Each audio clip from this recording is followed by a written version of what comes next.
Exit পোলৰ আগতে আমি অত্যন্ত আত্মবিশ্বাসী।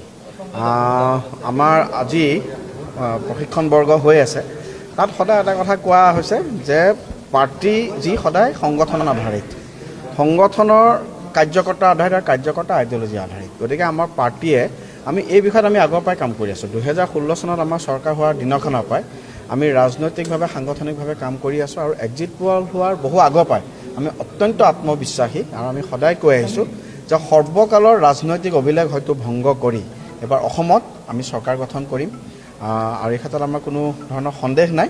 গতিকে 4 তাৰিখলৈ আমি অপেক্ষা কৰিছোঁ। আমি আগতেও কৈছিলোঁ 4 তাৰিখলৈ হয়তো সময়হে অপেক্ষা, কিন্তু আমি ভাৰতীয় জনতা পাৰ্টীৰ অসমৰ প্ৰতিজন কাৰ্যকৰ্তা অত্যন্ত আত্মবিশ্বাসী যে সকলো ধৰণৰ, মই পুনৰাই কৈছোঁ, অসমৰ হয়তো সকলো অভিলেখ ভংগ কৰি এইবাৰ ভাৰতীয় জনতা পাৰ্টীৰ নেতৃত্বাধীন NDA আমি অসমত এবাৰ চৰকাৰ গঠন কৰিম।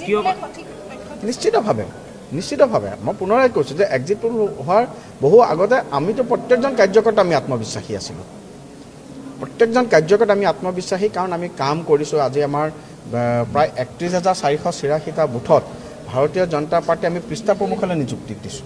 4 লাখৰ ওপৰত আমাৰ পৃষ্ঠা প্ৰমুখ, আমাৰ সংগঠন আধাৰিত আমাৰ যি আমাৰ সংগঠনৰ ওপৰত বেছ কৰি পেলাই আমাৰ যি কাৰ্য, আৰু তাৰ লগে লগে মাননীয় মোদী ডাঙৰীয়াৰ নেতৃত্বাধীন কেন্দ্ৰীয় চৰকাৰ আৰু ডক্টৰ হিমন্ত বিশ্ব শৰ্মা ডাঙৰীয়াৰ নেতৃত্বাধীন চৰকাৰৰ প্ৰত্যেকটো কাম কাজে ভাৰতীয় জনতা পাৰ্টীৰ প্ৰত্যেকজন কাৰ্যকৰ্তা আৰু প্ৰত্যেকজন কেণ্ডিডেটৰ কাম অত্যন্ত সহজ কৰি ৰাখিছে। আৰু এইবাৰতো ৰাইজে ভাৰতীয় জনতা পাৰ্টীৰ কাৰণে ইলেকশ্যন খেলিছে যেন মোৰ অনুভৱ হৈছে। বিশেষকৈ নিউ গুৱাহাটীতো ৰাইজে আমাক আগুৱাই লৈ গৈছে।